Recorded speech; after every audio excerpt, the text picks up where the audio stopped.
Up next, we have Public Advocate of the City of New York, Bill de Blasio.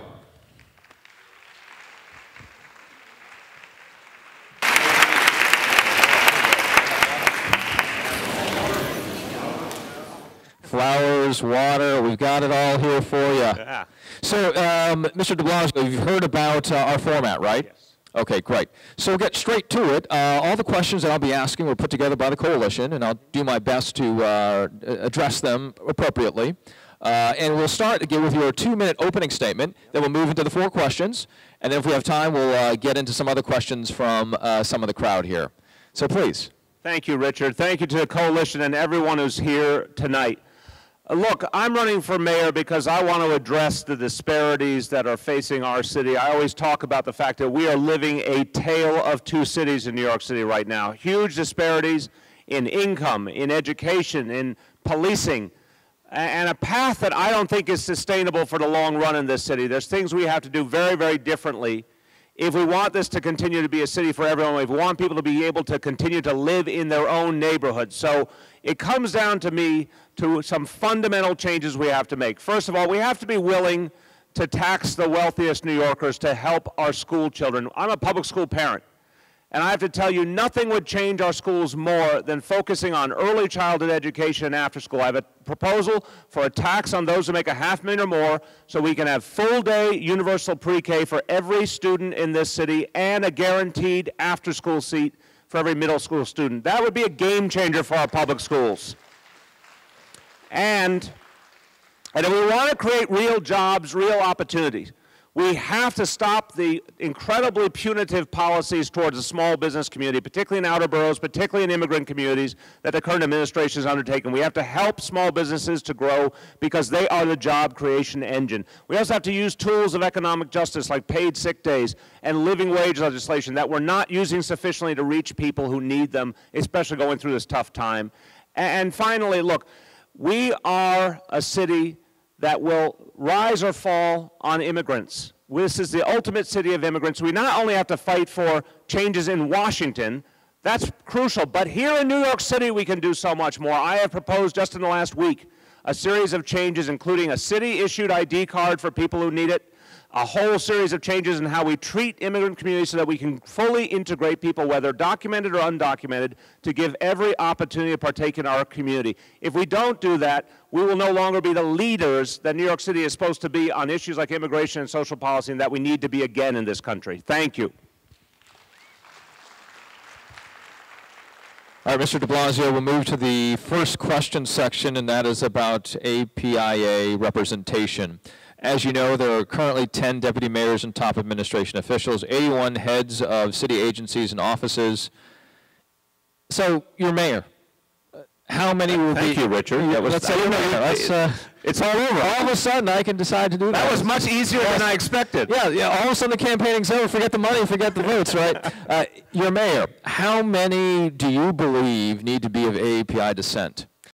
Mayors and your heads of city agencies and offices. I worked for 2 administrations that actually prided themselves on looking like the communities they served. With the Clinton administration, when Bill Clinton first said the phrase he wanted administration that looked like America, with David Dinkins when he was mayor. I think the goal is to be proportional to the size of the population. Obviously, the Asian American population in this city, the last estimates I have heard, pushing 15%. I like an administration that comes as close as possible reflecting that kind of number. And look, here's the thing I've learned a long time ago in terms of staffing up an administration or any operation. There's plenty of talent. It's not a question of is there enough available talent in the Asian community to fill out 15% of the roles. I know from all my work across the city with government, nonprofit sector, academia, activist groups, there's plenty of talent. It's about a commitment that says if you have an administration that actually looks like the city, then everything else that we want to do to make sure city services reach people, to make sure there's fairness in funding of nonprofits, to make sure that we continue to build secondary leadership at the community level. It all stems from being willing to hire people at the top. So that's the goal I would set. What's the best way of reaching that talent you're talking about, as well as reaching API voters that are considering this representation issue? We had a little Q&A earlier, and that was the question that was out there. Why isn't there more representation? How do you get there? Look, I have to put it in the context of the current administration, and I think this is an area where the Bloomberg administration deserves a lot more criticism than they've received. Some of us have seen through our own experience. Wait a minute, I'm getting the stop sign now. Hold on. I just gave you 15 more. I got a dispensation. 15. There you go, dispensation. Some of us have seen through our own experience that the Bloomberg administration was even less diverse than the Giuliani administration. So I think the way you address is with community leaders, many of whom I've worked with over the years, saying to them, help us find the right people for the right roles. Because if you choose the most senior roles, then the mid-level roles and lower roles get filled also with representatives of a whole community. Again, I never doubt that the talent base is there. It is about bringing in leaders of the community to identify the right people for the right slots. 15 seconds, though. Shouldn't you just be selecting whoever's best, though, regardless of ethnic background? The point is you can get people that are great for a variety of roles and have diversity at the same time. There is a fallacy, in my view, that somehow there isn't a range of talent available in each and every community. So I argue, of course, we have high standards for the talent we need, high standards for the kind of specialization needed to take on any particular leadership role, but representation is also a profound value in government because it makes government serve communities more effectively.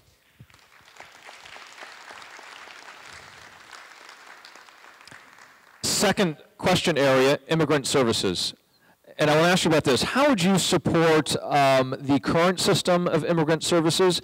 And if you do support the current level, how would you continue to do that? And if you'd like to change it, how would you change it? I think the big change that strikes, well, two changes. One, that with a plan I put out this last week, called for a series of changes in the city's approach to immigrant communities, again, regardless of whether documented or undocumented individuals, in how we treat people, both in terms of identification. I think we need a state driver's license. I think we need a city ID card available to anyone who needs it. I think we need to make sure that in terms of our social services that we provide to people, we do not try to get money clawed back from people who appropriately took benefits from the city. And there's a city policy right now that actually penalizes people who legally get benefits. There's a series of changes we have to make to treat people more fairly. But I think the other piece is language access. When I was the chairman of the Social Services Committee in the City Council, we passed one of the first language access bills that says we need city services and city documents available in the major languages spoken in the city. It is an easy thing to do. It is a thing that makes a profound difference for people at the community level in terms of accessing services. And finally, on the small business front I mentioned earlier, small businesses are being taken advantage of. There are fines being applied to small businesses simply as a way of the city getting revenue, even though it hurts the businesses and hurts their ability to create jobs. And in many cases, the city is taking advantage of the fact that there is a language barrier. There's no reason we can't provide information on business rules and regulations in languages people speak so they can have an easier time following the rules and have less opportunity to be fined. We don't want to take money out of their pocket. We want to help their businesses to grow. 15 seconds follow-up. Driver's licenses, as you were just mentioning, for undocumented immigrants. Talk about that. I think right now we have a obvious contradiction running through our society. We have in this city as many as 500,000 people who happen not to be documented. That doesn't make them less New Yorkers. They contribute every single day to our society in so many ways. They're our neighbors, our coworkers. And yet, when it comes to driving, something people need often for their work or need for their families, we have a double standard. If you're undocumented, you can't get a driver's license. If you must drive, we're basically telling you go do it illegally, which isn't good and isn't safe for anyone. Let's acknowledge that we are a global city, an immigrant city, and get with the modern age. Colorado just passed a driver's license law. We are behind the state of Colorado. It's time for New York to catch up.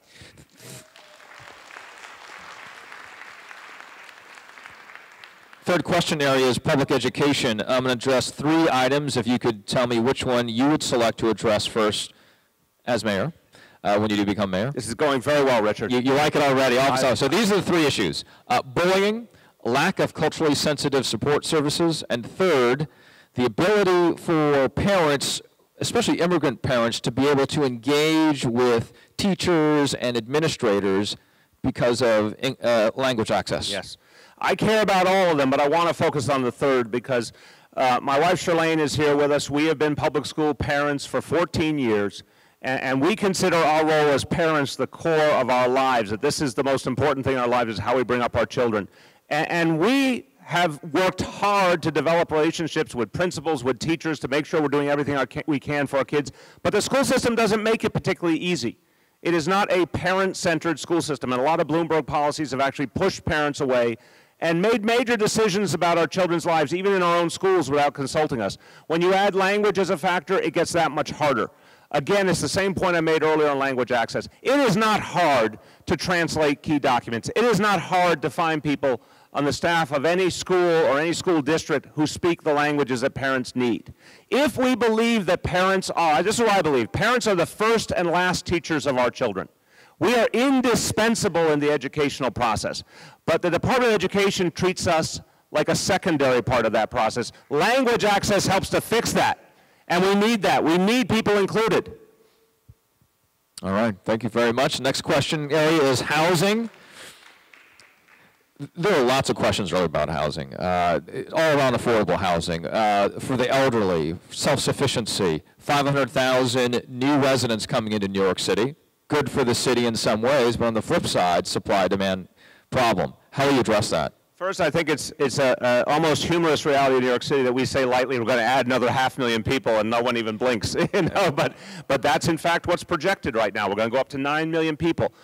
I have proposed a plan which I think we desperately need.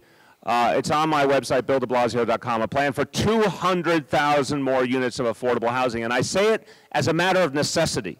If we don't build affordable housing at that rate over the next decade, we will not be able to keep up with the needs of working class and middle class people. And what it will mean is people will literally not be able to live in their own neighborhood. This is a city that has always been based on a diversity of all people, real opportunity, real economic diversity, but that's starting to slip away in many areas. We have to build our way out of that problem with a much more steady supply of affordable housing. How? By demanding of developers affordable housing in a much more aggressive manner, what's called mandatory inclusionary zoning, which literally demands affordable housing be guaranteed in any major development, or the developer does not get the right to create the housing. Literally, the price of admission is more affordable housing. The use of our pension fund dollars, which we can invest, I've called for investing at least $1 billion in pension fund money into affordable housing, changing the tax code so all those vacant plots of land we see that aren't being used for housing actually start to be incentivized for the use of housing, particularly affordable housing. And seniors deserve a very substantial proportion because so many seniors are being priced out of their own neighborhood.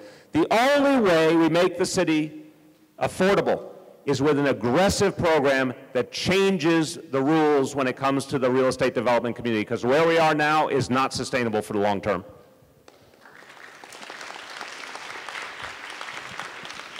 You know, keeping that 2-minute rule, that's a very, very effective timekeeper there, I'd like to say. Smithy and her assistant are brutal. They are tough. Yeah. You see, you haven't gone over. If you go over, they actually leap over and run up here. I should have slipped them a 20 coming in the door or something. This is not working out. No, this is New York. They're incorruptible? No, this is New York. A Benjamin. A Benjamin, okay. Yeah. 20 wouldn't get me anywhere. 20 might get you 2 seconds, maybe. Benjamin might get Benjamin, maybe I get a few more seconds. All right, Mr. de Blasio, we're now going to move into the audience questions, and I believe the first one is James Hong, please. Hi, Mr. de Blasio. My name is James Hong. I'm on staff at the Ming Kwan Center for Community Action. And I'd like to ask you a question which I actually bothered you about in Jackson Heights on April 11th. I don't know if you remember, but... Oh, you're a repeat offender, huh? Yes, I am. He's a good citizen. I'm joking. He's a good citizen. I can tell he's looking forward to it. Yes. So Asian Americans are actually more likely than any other racial minority to be green card holders or visa holders. And so many of us are here paying taxes like everyone else, living and abiding by the law, but we can't vote, and therefore we have no voice in who represents us in our government. There is currently a bill in City Council supported by 34 members, a supermajority, that would allow all legal residents of New York City to vote in city-level elections. Clearly, this would increase politicians' accountability to our immigrant communities. Do you support this bill? I'm going to say to you what I said in Jackson Heights, and I appreciate the question. I have met with the advocates for the legislation. I am considering the legislation. I have a set of questions that I have still not resolved. I think the underlying impulse is an important one, and I will come to a decision soon. But one thing I can tell you that I'm sure you'll agree with, any bill that has 34 co-sponsors deserves a right to a city council vote. That's what I felt about the paid sick leave bill, and that's what I felt about a number of other bills lately. But I will come to my decision on the legislation soon. There has been a city council hearing since the question was put to you before. Do you have any thoughts coming out of that city council hearing? No, I honestly did not get to see what came out of that hearing. I still have a series of questions that I asked the advocates that I'm still working on about which group of people would qualify within the different categories they put forward and what I think is fair, and I just haven't resolved it. Okay, but I look forward to your support. I assure you, you will get an answer soon. Thank you. Thank you. What are the underlying questions you have? I think the question, look, I think there is an abstract question, and I'm obviously someone who believes fundamentally, as I said earlier, that we are a community of people, and that's why I want to tear down some of the barriers around things like driver's license and ID. I think there is a question about what constitutes real investment in a local place when it comes to voting. Some of the categories that were included in legislation include medical visas and student visas. Those are two areas where I have, I think, legitimate concerns that that might not be the kind of folks who constitute truly, stakeholders in the community. I think it's a good question where that line should be drawn. When will you make a decision? Well, I think it's something that is obviously increasingly of concern to people of the city, so I hope in the coming weeks. Oma Bahari. Hi, Mr. de Blasio. My name is Oma Bihari. I'm a senior in a New York City public high school, and I'm a youth participant in the Coalition for Asian American Children and Families youth-run advocacy project for education issues. My question is as follows. Of the very large and very diverse population of Asian Pacific American students in New York City public high schools, 1 in 4 does not graduate on time or at all. Of those who do graduate, 2/3 are not prepared for college or for careers after high school. Many of us APA high school students are immigrants or are the children of immigrants, and we are the first generation in our families to receive an education in the United States. What education plans do you have that would impact me, a first-generation APA high school student? Great speaker, huh? I'm going to say, I think... Get up here. I'm switching spots with you. Let's If she ran for mayor, she'd be more eloquent than the rest of us. She'd throw off the curve, so I'm glad she hasn't run yet. Look, I want to differentiate what I think we need to do that is a profound change in our education system, which I talked about earlier, the investments in early childhood education and after school. I think those are the real difference makers. And I think now, bluntly, in the absence of those, we're playing catch up on a lot of fronts. But for the current generation in school, I think some of the things we can do, for example, for a lot of our students, they want to pursue pathways to a career, in some cases going straight into work after high school, in other cases going first to 2 or 4 year college. But all of that would be improved by a curriculum more oriented to the modern economy and the needs of the workforce. I think our curriculum is very far off the mark.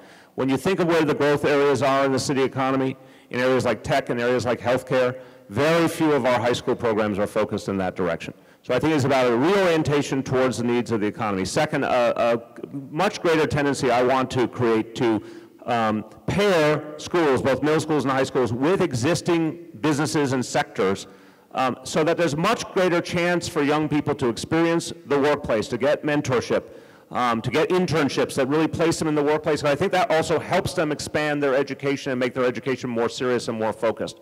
I finally would say one of the things I hope to do with my after-school program is recognize that for a lot of students, what unleashes their potential is one particular moment or opportunity. It may be the arts, it may be athletics, it may be student government, but something, or creative writing, something that grabs their imagination and then informs all the rest of their education. I think a lot of that happens through after school, so that's a particular focus area I've always had, is to try and make sure that youth have that opportunity to find the thing that really motivates them. Okay, thank you. I just have a follow-up. Ooh, see? Look at this. It relates See? It's happening, Richard. All right, be quick, Dolma, okay? Okay. It relates to earlier you were asked a question about sensitivity, cultural sensitivity in the education policies that you're hoping to enact.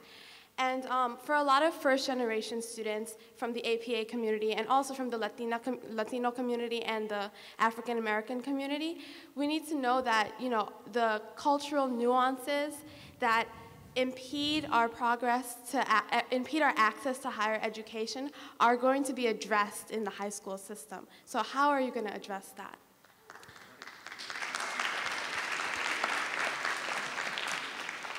Look, I think my whole life and career have been focused on the question of how to create a more equal and fair society. Obviously, I happen to be a father of multiracial children, and that has informed my life in a very powerful way.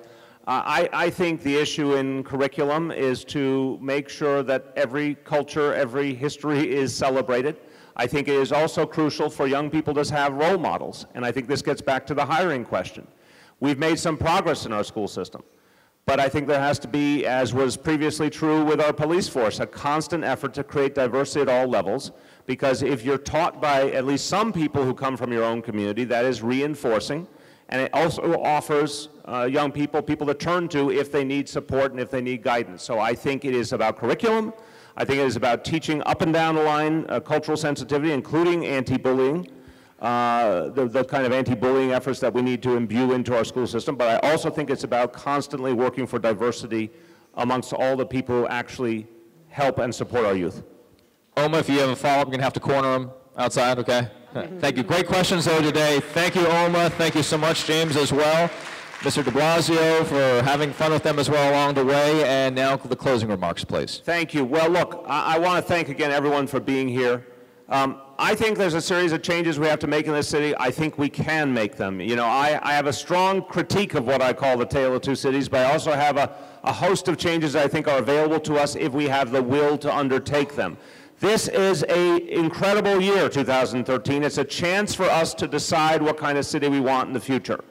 I believe if we aggressively use the tools at our disposal, if we're willing to tax the wealthiest New Yorkers, if we're willing to use things like paid sick day and living wage to even up the score, if we're willing to treat our small businesses differently, if we're ready to have diversity at all levels of government, these are the kinds of things that change our city profoundly. Again, if we're going to have a city for everyone, we're going to have to build that 200,000 units of affordable housing. You can't do any of that with business as usual. So what I ask as you assess the candidates, ask the question, who is ready to take on the powers that be and the traditions that are not serving us any longer? Who's ready to make profound changes and organize the coalition of people it will take to change this city? That is the only way it's going to happen. It's not going to happen with a candidate who says more of the same.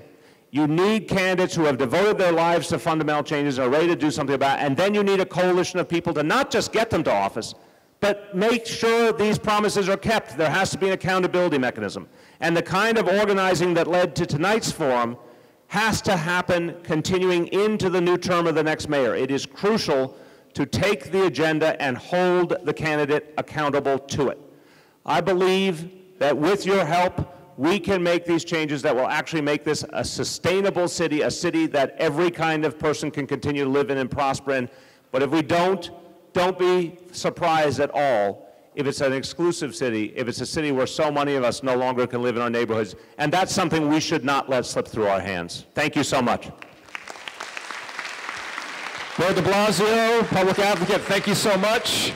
That's good talking. Good to see you. Thank you.